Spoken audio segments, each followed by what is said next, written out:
आईनी अदालत ने इस्लामाबाद के मशहूर रेस्टोरेंट मोनाल को गिराने का फैसला कलअदम करार दे दिया।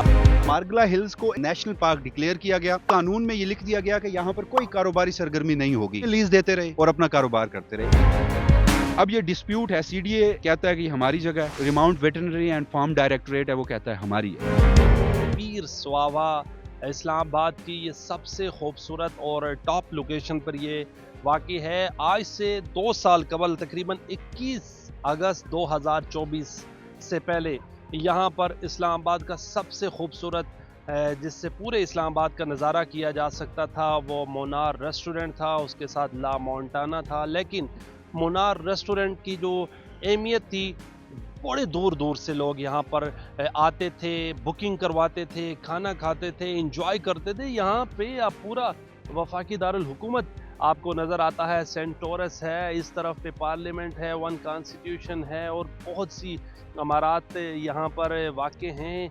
मोनार रेस्टोरेंट में कम पेश 700 के करीब लोग काम करते थे, यहाँ के मुकामी लोग भी काम करते थे। 18 साल ये मंसूबा रहा। 2006 में जनरल मुशर्रफ के दौर में इस रेस्टोरेंट को लीज पर दिया गया था। नज़रसानी की दरख्वास्त भी सुप्रीम कोर्ट के उस वक़्त के चीफ जस्टिस थे, जस्टिस काजी फायज ईसा, उन्होंने खारिज कर दी। यूँ मोनाल को गिराने का हुक्म दिया। जब यहाँ पर ये मोनार रेस्टोरेंट था, ला मोंटाना था, मसमार हो रहा था। दर्जनों की तादाद में एक्सीवेटर यहाँ पर उसको मसमार कर रहे थे। अब ये मामला पहुंचा आईनी अदालत में। आईनी अदालत ने पीर स्वावा मोनाल को गिराने का हुक्म कलअदम करार दे दिया। अदालत ने हुक्म इंतनाई भी ख़त्म कर दिया। ट्रायल कोर्ट को कहा कि वो शफाफ तरीके से इसकी मालकियत का फैसला करे और मुमकिना तौर पर कहा जा रहा है कि इसको वापसी तामीर करने का हुक्म भी जारी कर दिया जाएगा, क्योंकि पुराने फैसले जो हैं उनको कलअदम करार दिया जा चुका है। हम शहरियों से भी बातचीत करते हैं जो कोई यहाँ पर आए हैं, वो इस हवाले से क्या कहते हैं। और आपको बताता चलूँ 700 लोग जस्ट मोनाल में काम करते थे 2024 में, उसमें डिसेबल लोग भी थे। मोनाल एक मरतबा फिर टेलीविज़न स्क्रीन्स की सुर्खियों में आया हुआ है, अखबारों की सुर्खियों की जीनत बना हुआ है और हालिया फैसला भी आया वफाकी आईनी अदालत से। अब इस सारे मामले को ना हमें समझने के लिए ना कुछ फ़रीक हैं जिनको हमें देखना होगा। एक आपकी रियासत पाकिस्तान है, दूसरा कैपिटल डेवलपमेंट अथॉरिटी है, तीसरा MCI है, चौथा चलें इस मुल्क की अदालतों के फैसले थे और पाँचवा वो एक कारोबारी शख्सियत हैं लुकमान अली अफजल साहब जो मोनाल को रन करते थे। बिलखसूस अगर उनकी बात की जाए तो वो गुज़श्ता 15 सालों से CDA को लीज़ दे रहे थे। उनको बाकायदा लीज़ के बाद एग्रीमेंट के बाद उन्होंने यहाँ पर एक रेस्टोरेंट खोला।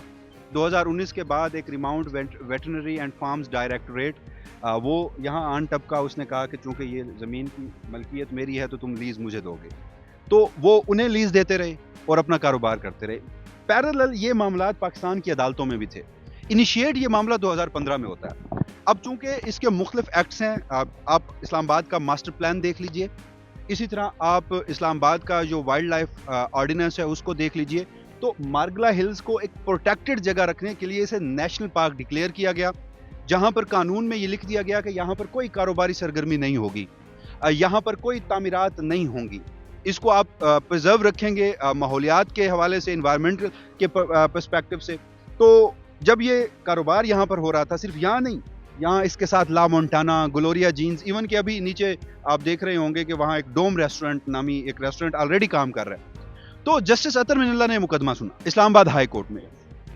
गालबन ये फरवरी 2022 हम उसको रिपोर्ट कर चुके हैं। उन्होंने एक फैसला दिया, बड़ा मुफस्सिल फैसला था जिसमें उन्होंने कुछ चीज़ें तय की। वो कहते हैं कि चूंकि ये नेशनल पार्क का एरिया है, यहाँ पर कोई कारोबार नहीं हो सकता।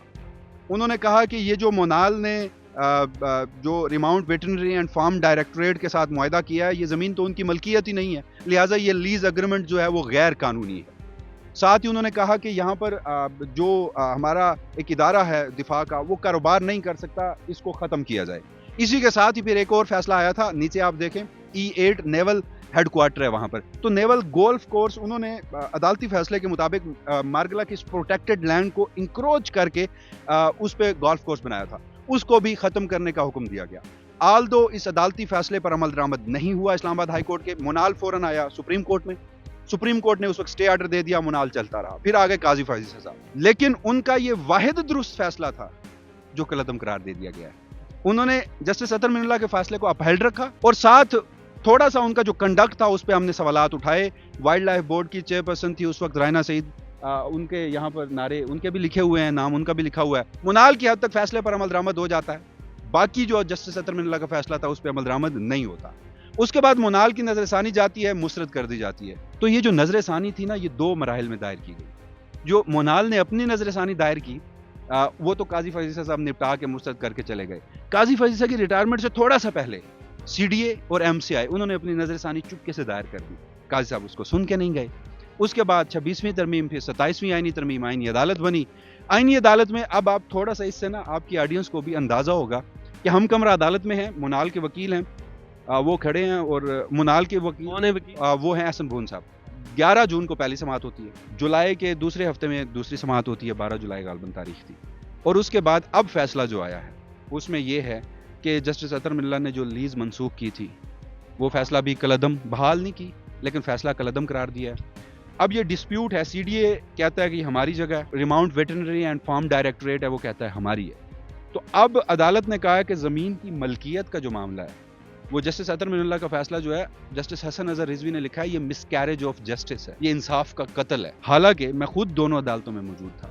Remount veterinary and farm directorate के नुमाइंदों को अदालत ने बुलाया और कहा कि आप दस्तावेजी सबूत दें कि ये ज़मीन आपकी कैसे है। तो वो वहाँ पर किसी किस्म की कोई ट्रस्ट डीड या टाइटल डीड देने में नाकाम रहे। अब वो फैसला मिसकैरेज ऑफ जस्टिस करार देकर उड़ा दिया गया है। अब इस जगह की मलकियत का फैसला इस्लामाबाद की सिविल कोर्ट करेगी। जब मलकियत का फैसला हो जाएगा तो फिर मुनाल का उनके साथ जो लीज का फैसला है वो भी सिविल कोर्ट करेगी। मुख्तसरन मैं आपको बताऊं कि आपको बहुत जल्द इस जगह पर दोबारा पहले से ज़्यादा स्टेट ऑफ द आर्ट एक रेस्टोरेंट जो कि मुनाल होगा वो दोबारा फंक्शनल नज़र आएगा।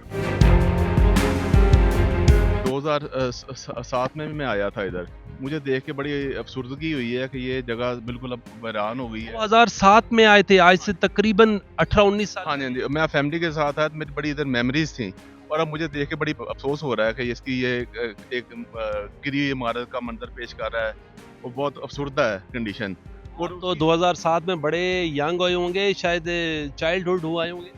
नहीं, उस टाइम पे मैं मतलब कोई अडल्ट था अल्हम्दुलिल्लाह। तो ये बहुत अच्छी जगह थी एक बैठने के लिए, फैमिलीज के लिए बड़ा अच्छा स्पॉट था। पीस हवा की पहचान थी ये, लोग इतनी दूर से सफर करके इसी पॉइंट को देखने आते थे और ये बड़े अच्छे तरीके। आज आप फैमिली के साथ आए, बच्चों के साथ आए, बड़ा अफसुर्दा, बड़ा आपको डिमोटिवेट देखा मैंने। जी, ये अब इस टाइम मंजर है वो वाकई परेशान कुन है कि इधर वो इसकी जो होटल की एक जो बहुत अच्छा होटल बना था उसकी जगह छोटे छोटे ठेलों ने ले ली है, तो उसकी कोई डेवलपमेंट भी नहीं हुई। अगर ये बन जाता तो ये बहुत अच्छी बड़ी खूबसूरती इसकी बनेगी, लोगों के आने के विजिटर्स के आने का रास्ता बनेगा, हमारी खुद याददाश्त रहेंगी। इधर लाहौर से आए हैं, लेकिन लाहौर में ऐसा सीन, ऐसा व्यू आपने कभी देखा नहीं? ये बहुत प्यारी जगह थी और बहुत प्यारा व्यू था पेश करता, पूरा इस्लामाबाद इधर से नजर आता था। आप इधर एक ही व्यू में पूरा इस्लामाबाद देखते थे।